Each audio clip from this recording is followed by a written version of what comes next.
বাগেরহাট জেলা বিএনপির আহ্বায়ক কমিটির সদস্য ও বাগেরহাট ৪ আসনের বিএনপির মনোনয়ন প্রত্যাশী কাজী খায়রুজ্জামান শিপন বলেছেন, ঐক্যবদ্ধ বিএনপির সামনে জামায়াতকে কোনো প্রতিদ্বন্দ্বী মনে করি না, তাদের 10 ভাগ ভোটও নেই।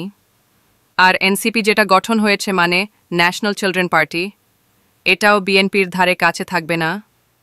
বিশাল মোটরসাইকেল শোভাযাত্রা শেষে মোরেলগঞ্জে ঈদ পুনর্মিলনী অনুষ্ঠানে প্রধান অতিথির বক্তব্যে তিনি এসব কথা বলেন।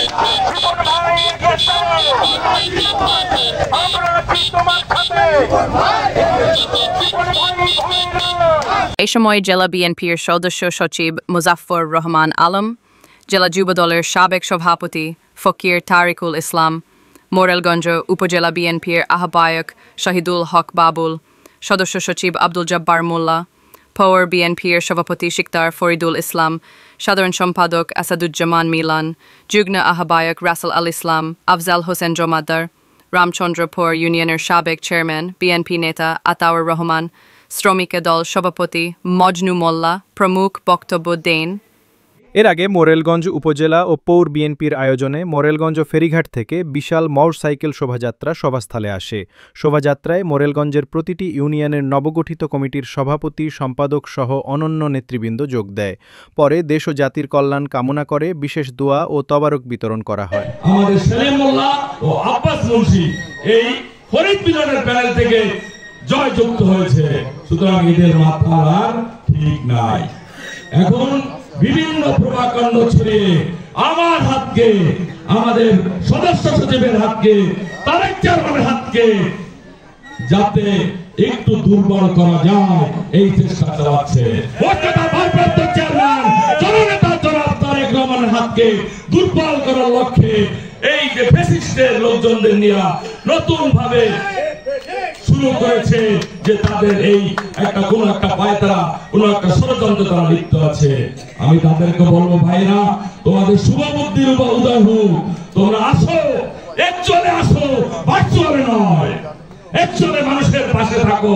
যদি তোমরা পাশে থাকো জনগণ তোমাদের মেনে নিবে, আর জনগণ যদি ভাই মেনে না নেয় তোমাদের তো জায়গা এইভাবে বেকা কয় দায় কাউকে নেতৃত্ব দেবেন না। আপনারা কি বেকা পথে কাউকে নেতৃত্ব দেবেন? এই শহীদুল হক বাবুল, শহীদুল হক বাবুলের কি বিকল্প আছে? সুতরাং ইতিমধ্যে আমরা শহীদুল হক বাবুলের নাম ঘোষণা করেছি। সুতরাং এই শহীদুল হক বাবুলের নাম ঘোষণা করার পর এদের মাথা ঠিক নাই। আগে একটু অর্ধেক পাগল ছিল, এখন ফুল পাগল হয়ে গিয়েছে। সুতরাং এই জব্বর চেয়ারম্যান, এই শহীদুল হক বাবুর, এই আফজাল জমাদার, রাসেল আল ফকিরের নেতৃত্ব বেকা কায়দায় মোরেলগঞ্জ শরণখোলা থেকে হরণ করা যাবে না।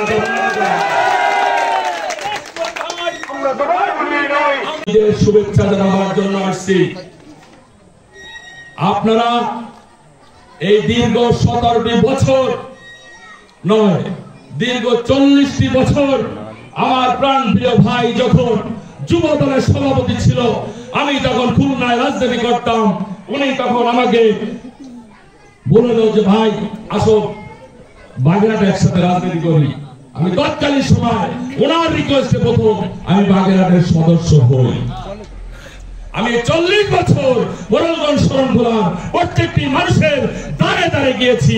আমি কোন রাস্তায় গিয়ে বলা লাগবে না এইটা কি বলছে, সকলেই আমাকে না পাইলেও সরাসরি এদের পাবেন, এবং আমি তো আছি। প্রত্যেকটি লোকের এই সাথে আমার প্রতিচ্ছবি বহন করে, ঠিক কিনা? সুতরাং আমি এদের সাথে অ্যাকচুয়ালি আছি, ভার্চুয়ালি নাই। সুতরাং আপনারা যদি দোয়া করেন, ইনশাআল্লাহ আপনাদের দোয়া বিফলে হবে না, হবে না।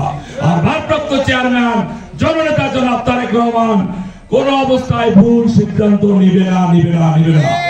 আমরা চাই আপনাদের দোয়া এবং মানুষের ভালোবাসা।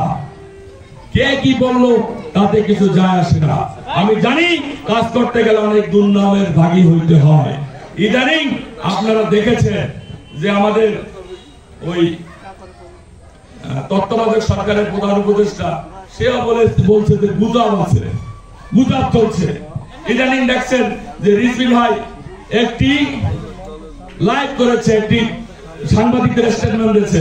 আমাদের প্রাণ প্রিয় নেতা ভারপ্রাপ্ত চেয়ারম্যান জননেতা জনাব তারেক রহমানের স্ত্রীর নামে একটি ফেসবুক খোলা হয়েছে, জাইমা রহমানের নামে একটি ফেসবুক খোলা হয়েছে। এই ফেসবুক ওনারা বিভিন্ন ভাবে বিভিন্ন কুচরা বা বিভিন্ন ভাবে লেখালেখি করে, কিন্তু জাইমা রহমানের কোনো ফেসবুক নাই, আছে নাই। জুবাইদা ভাবির কোনো ফেসবুক নাই। এই ফেসবুক নেতাদের আইনের হাতে আনতে হবে। যারা অবৈধ, এই যে শহীদুল বাবুলের নামে ছবি দিয়া কালকে একটা ফেসবুক খুলেছে, এই ফেসবুকদের আমরা ঘৃণা করি। আমি বলবো যে আপনারা ভার্চুয়ালে নয়, অ্যাকচুয়ালে আসেন, জনগণের পাশে থাকেন, জনগণের হাতকে শক্তিশালী করেন।